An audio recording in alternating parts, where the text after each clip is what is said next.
Hello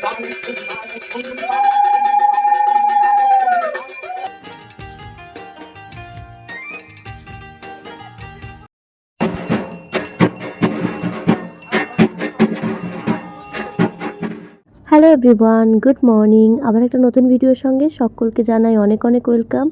আজকে হচ্ছে মহা অষ্টমী 2025।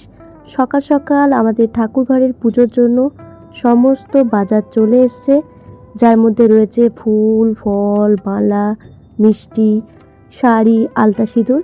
আজকে মাকে এক অন্য রূপে, অন্য রকমভাবে সাজানো হবে, আর তার সঙ্গে আমাদের মন্দিরের সমস্ত দেবতাকেও সাজানো হবে। তো চলো ভিডিওটা শুরু করা যাক। তোমরা ভিডিওটা দেখতে থাকো, আশা করছি তোমাদের ভিডিওটা খুব ভালো লাগবে। আর হ্যাঁ, অবশ্যই ভিডিওটা কেমন লাগলো সেটা অবশ্যই কমেন্টে জানাতে একদমই ভুলো না। আজকে মায়ের জন্য বেশ অনেক রকমেরই মালা আনা হয়েছিল। অষ্টমীর দিন বলে কথা, মাকে একটু সুন্দর করে না সাজালে হয়? প্রথমে আমরা সকাল সকাল উঠে ঘুম থেকে আমাদের ঘরে ঠাকুরের পুজো করে তারপরে কিন্তু প্রতি বছর মন্দিরে যাওয়া হয় মাকে অঞ্জলি দেওয়ার জন্য।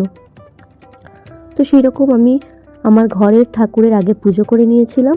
খুব সুন্দরভাবে মাকে এখানে সাজিয়েছি। প্রথমে একটা জবা, গাঁদা আর নীলকণ্ঠের মালা পরিয়েছি, আর বেশ অনেকগুলো পদ্ম আনা হয়েছিল। পদ্মগুলো এত সুন্দর ছিল, পুরো দেখেই মন ভরে গেছিল, এত ভালো লেগেছে আমার পদ্মগুলো। তো পদ্ম দিয়ে মায়ের মাথার মুকুট, একটা বুকের সামনে, তারপরে দুই পাশে দুটো কানে দিয়ে দিয়েছিলাম। দেখতে কিন্তু বেশ মিষ্টি লাগছিল।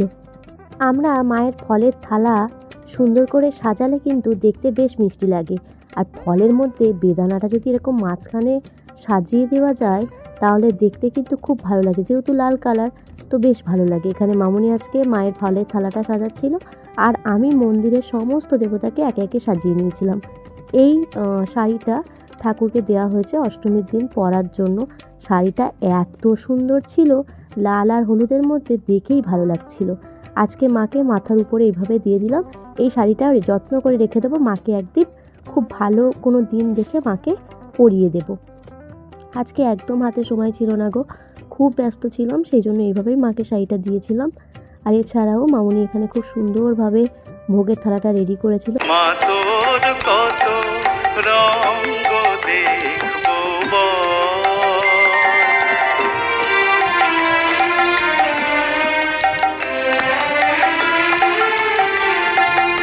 কখন মা রূপ দেখি তোর এলো কেশি সর্বনাশী।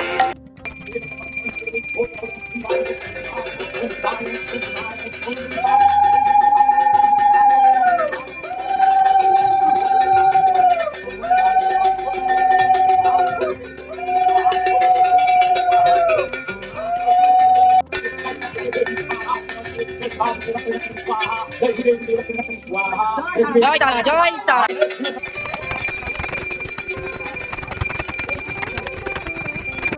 এই ধুতি পাঞ্জাবিটা আমি ওকে অষ্টমীর দিন পুজোতে পরাবো বলে বেশ অনেক দিন ধরে ভেবে কিনে রেখেছি। সেম এরকম একটা জামাই ষষ্ঠীর সময় ব্লু কালার কেনা হয়েছিল, ওকে পরে বেশ মিষ্টি লাগছিল। তো এটা একটু বড় সাইজ কেনা হয়েছিল। তো ওকে পরে কেমন লাগছে সেটা তোমরা কমেন্টে জানিও। আর আমরা এখন যাচ্ছি হচ্ছে মায়ের অঞ্জলি, সন্ধি পুজো সমস্ত কিছু দেখবো। তো তোমাদের সঙ্গেও সবটা ভাগ করে নেব। বাবাই আর ওর বাবা একটু আগে আগেই বেরিয়ে গেল, তারপর আমি ডালা টালা সমস্ত কিছু রেডি করে নিয়ে তারপরে গেছিলাম। এখানে এসে তো বেশ ভালো লাগলো। এখানে এসে দেখলাম যে 2 ব্যাচের অলরেডি অঞ্জলি দেওয়া হয়ে গেছে। আর আমাদের এখানে ক্লাবে না প্রচুর প্রচুর প্রচুর ভিড় হয়। আর এবছর তো ক্লাবের প্যান্ডেলটা এত ভালো হয়েছিল যে এখানে লোক সংখ্যা তো এত ছিল সেটা বলার বাইরে। আমি আজকে তোমাদের 2 জায়গায় ঠাকুর পুজো দেখাবো, আমাদের ক্লাবের আর একদম পৌরসভার সামনে 2 জায়গার পুজো দুর্দান্ত হয়েছিল। তো চলো এখন অঞ্জলি দিয়ে আমি একটু বাড়ির দিকে যাচ্ছিলাম। বাইরের পরিবেশটা আজকে বেশ সুন্দর লাগছিল, দেখতে অপূর্ব। এখানে মাকে কত কিছু ভোগ নিবেদন করা হয়েছে। একটু পরেই যেহেতু সন্ধি পুজো শুরু হবে সেই জন্য আর কি গোছগাছ চলছে। আর মায়ের মুখটা তো অপূর্ব সুন্দর লাগছিল। বাবাই তো এখানে ঘুরে ফিরে আবার চলে এসছে মায়ের এখানে। এখানে মাকে খুব সুন্দরভাবে তৈরি করা হচ্ছে সন্ধি পুজোর জন্য। আমাদের এখানে কুমারী পুজো হয় না, কিন্তু মা কুমারীকে ঠিক এইভাবে সুন্দরভাবে সাজিয়ে পুজো দেওয়া হয়। এখানে 108 যে প্রদীপ জ্বালানো হবে সেই মাটির প্রদীপও রেডি করা হচ্ছে। 108 পদ্ম মাকে নিবেদন করা হবে, সেই 108 পদ্ম রেডি করা হচ্ছে। তারপর এখানে খুব সুন্দরভাবে সাজানোর পরে খুব সুন্দরভাবে পারফিউমও দিয়ে দেওয়া হচ্ছে। দেখো কত ভিড় আছে এখানে। এবার আস্তে আস্তে পুজো শুরু হবে।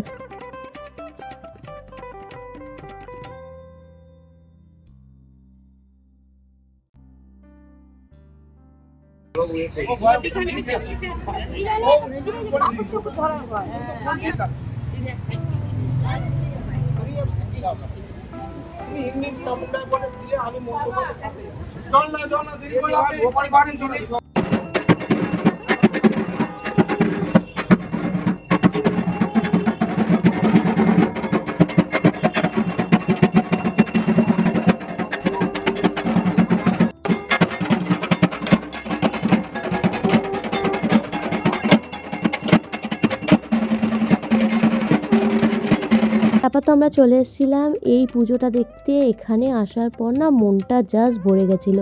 মায়ের সামনে এত সুন্দরভাবে ধুনো দিয়ে সন্ধি পুজো হচ্ছিল যে আমরা দেখে চোখ ফেরাতেই পাচ্ছিলাম না। সন্ধি পুজো কমপ্লিট করে এই জাস্ট বাড়িতে এলাম আর আমার মুখের অবস্থাটা একবার দেখো। এমন ভাবে সিঁদুর দিয়েছে পুরো নাকে মুখে চোখে হয়ে গেছে। এখন তো আমি ফ্রেশ হব আর আজকে ওয়েদারটা জাস্ট দারুণ। এখন ফ্রেশ হব, রেডি হব আরো সুন্দর করে, কারণ আজকে যাব বাড়ি। আমি দুর্গাপুজোর সময় চেষ্টা করি সব সময় একটা দিন বাড়িতে যাওয়ার, বাড়িতে গিয়ে ঘুরে আসার, খুব ভালো লাগে। আমি তো এখন সুন্দরভাবে ফ্রেশ হয়ে চলে এসেছি, এখন রেডি হব। আর ভাবলাম তোমাদেরকে দেখাই যে অষ্টমী স্পেশাল এখন আমি কোন শাড়িটা পরছি। তো অষ্টমী স্পেশাল আমি এই শাড়িটা পরছি, একদম লাল শাড়ি, আর তার সঙ্গে খুব সুন্দর গোল্ডেন পাড় আছে। আর এর সঙ্গে আমি খুব সুন্দর করে একটা ব্লাউজ বানিয়েছি। এই ব্লাউজটা পিঠটাও বেশ সুন্দর করে বানিয়েছে, যেমন বলেছিলাম একদম ঠিক তেমন। তো চলো এখন বেরোনো যাক। আর বাবাইয়েরও ড্রেস বার করা হয়ে গেছে, এতক্ষণ ধরে ঘুমোচ্ছিল, আমি বেশ অনেকটা আগে রেডি হয়ে গেছি। ও ঘুমোচ্ছিল বলে ওকে আর ঘুম থেকে ডাকা হয়নি। এখন নিচে ঘরে গিয়ে ওকে সুন্দর করে সাজিয়ে গুছিয়ে চলো এখন বেরোবো।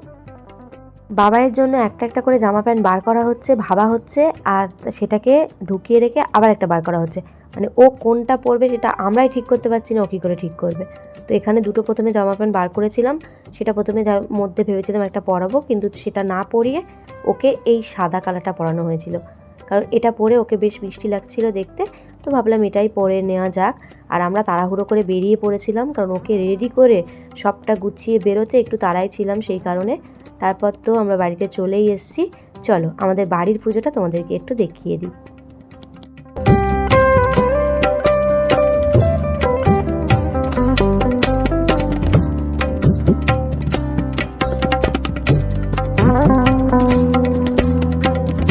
বাবাই মামার বাড়ি আসলে বেশ খুশি হয়ে যায়। ওর অনেক দাদা ভাই বোন দিদি আছে, অনেক বন্ধু আছে।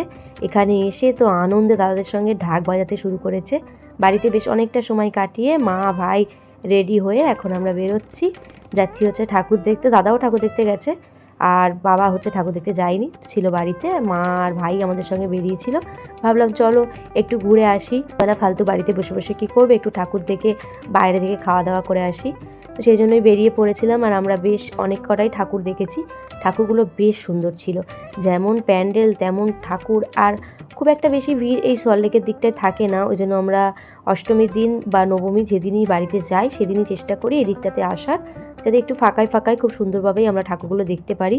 আর বাবাইকে নিয়ে ভিড়ের মধ্যে ঠাকুর দেখা আমার পক্ষে সত্যিই অসম্ভব, সেই কারণেই এদিকটাতে এসেছিলাম। আর ঠাকুরের আশীর্বাদে এদিকটাতে প্রচণ্ড পরিমাণ কম ছিল ভিড়টা। তারপরে তো আমাদের খাওয়া দাওয়ার শেষ নেই। আমার ভাই আর আমি যেখানে থাকবো সেখানে যত রকম খাবার চোখের সামনে দেখতে পাবো সেগুলো একটা একটা করে খেতে থাকি। তো যেটা দেখেই আমরা প্রথমে খেতে ইচ্ছা করছিলো সেটা হচ্ছে ঘটি গরম, সেটা নিয়ে নিলাম। আর এই কাকুটার কাছ থেকে আরও বেশ কয়েক প্যাকেট আমরা খাবার নিয়েছিলাম। মাকে একটু দিলাম, মা তো সব কিছুতেই বলে খাবো না কিছুই খেতে চায় না, কিন্তু আমাদের পাল্লায় পড়ে মাঝে মাঝে একটু খেয়ে নেয়। বাবাই তো সব সময় আমাদের সঙ্গে বেশ হেঁটে হেঁটে ঘুরে ঠাকুর দেখেছিল। আমরা ভাবি ও ডিস্টার্ব করবে, কিন্তু খুব একটা বেশি করে না। যতটা ভয় আমরা পাই ওকে নিয়ে, ততটা ভয়ও আমাদের দেখায় না। কিন্তু যখন আমরা ওকে নিয়ে ভয় পাই না, যে না এটা করতে পারে না, করবে না, ঠিক আছে সবটা মেনে নেবে, চলো নিয়ে যায়, সেদিনই ও উল্টোপাল্টা কিছু একটা ঘটিয়ে দেবে। আর জানো তো বেশ বেশ বেশ গরম ছিল, ভিড়ের মধ্যে ঠাকুর দেখা আমাদের পক্ষে সত্যিই অসম্ভব। একটা ঠাকুর দেখতে আমরা গেছিলাম, তো মুখের সামনে একটু ভিড় ছিল, সেই কারণে আমরা পুরো ঘেমে নিয়ে একদম পুরো একাকার হয়ে এখন হাঁটতে হাঁটতে আরও একটা ব্লকে ঠাকুর দেখতে যাচ্ছি। এই ঠাকুরটা শুনছি নাকি খুবই ভিড় হয়েছে, দেখা যাক। তো আসার পর এখানে দেখলাম খুব একটা ভিড় ছিল না, কিন্তু মাকে দেখতে বেশ মিষ্টি লাগছিল। আর মাকে দেখার পর না মনটা জাস্ট ভরে যায়। যখন আমরা দেখি প্যান্ডেলের সামনে প্রচুর ভিড় থাকে, একটু মন খারাপ করে যে এত ভিড় সামলে ঠাকুর দেখব, কিন্তু তারপর যখন প্যান্ডেলটা আর তারপর মাকে দেখি, আর সেই ভিড়ের কথা মাথায় থাকে না।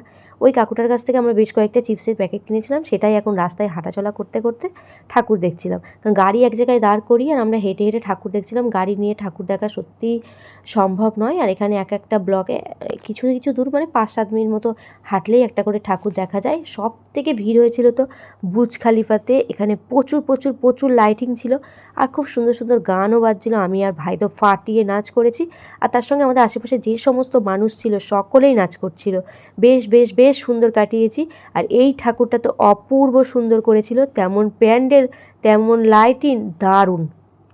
বাবাইও বেজায় খুশি হয়ে গেছে। প্রথমে একটু ভয় পাচ্ছিল, নাচানাচি করছিল না, তারপর দেখছিল ওর আশেপাশের বাচ্চাগুলো এত নাচানাচি করছে, সবাই দেখে ও বেশ নাচানাচি করেছিল।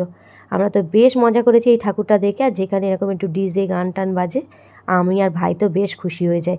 এটা ছিল আইবি ব্লগের ঠাকুর, সেটা দারুণ করেছিল, প্যান্ডেলটা খুব সুন্দর। তারপর আমরা চলে এসেছিলাম খেতে, কারণ বেশ অনেকটা রাত হয়ে গেছিলো। আর এখন পুজোর সময় রেস্টুরেন্টে আসা মানে সেখানে 1-1.5 ঘন্টা আমাদেরকে ওয়েট করতে হবে, আমরা জানি। সেই জন্যই আমরা এখানে চলে এসেছিলাম। আমাদের বেশিক্ষণ ওয়েট করতে হয়নি, ওই 40 থেকে 45 মিনিট মতো পরেই আমরা আর কি বসে পড়েছিলাম। আর বসে অর্ডার দেওয়ার সঙ্গে সঙ্গেই ওনারা খাবার খুব তাড়াতাড়ি আমাদেরকে দিয়ে দিয়েছিল, 5 থেকে 7 মিনিটের মধ্যেই।